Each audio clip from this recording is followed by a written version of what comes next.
সঙ্গে কইরা লইয়া মাঝি সাহেব তার বাসায় গেলেন লইয়া এই সুলেমানকে একটুখানি খানা খাওয়াবে বলিয়া।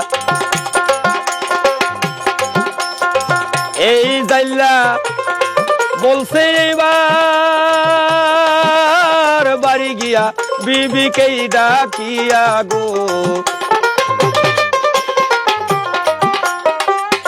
বলতেছে এই পাতিলে একটু খাবার টাবার থাকে, বেচারারা একটু ভাত খায় না, কোন দিন থাকে জানো, এনাকে একটু খানা দেন তো। ওনার স্ত্রী বলতেছে হ্যাঁ কেবলই লোকজন নিয়ে চাওয়াল পাল নিয়ে খানা খায়া গেছেন, আবার খানা কে আসমানের থেকে আসবি না, আবার তৈরি করা লাগবে।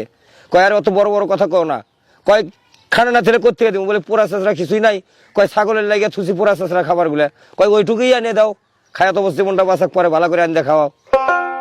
তখন এই জাল্লার স্ত্রী করছে কি ওই পাতিলের তলা থেকে পোড়া চেঁচড়া খাবার গুলাই না যখন সুলেমান পয়গম্বরের সামনে দিয়েছে, উনি খাবারের কালার দেখে উনি চোখের পানি ছেড়ে দিয়া মাওলার কাছে উনি দুঃখ জানাইতেছে, মাওলা আজকে আমাকে এই অবস্থা হইতে হলো কেন, কি ভুল করলাম তোমার কাছে মাওলা। এই তো আমি 3 দিন আগে এই সমস্ত কালারের খাবার, এই সমস্ত সুরুতের খাবার গুলো আমার বাড়ির কুকুর বিলাই খাইতো, আজকে সেই খাবার আমার ভাগ্যে না খায়ও তো জীবন বাঁচে না।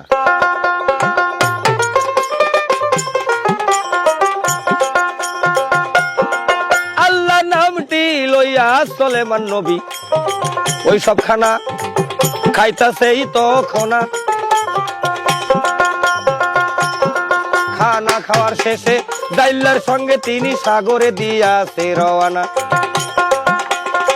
জাইল্লার সঙ্গে মাছ মারতে যায় সুলেমান নবী জালের বোঝা লইয়া গো।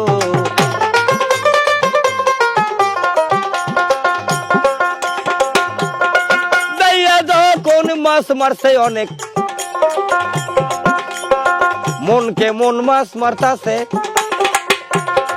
মাছের চাঙ্গারি তুইলা যখন সুলেমানের মাথায় দিয়াছে, মাছের পানি চোয়া চোয়া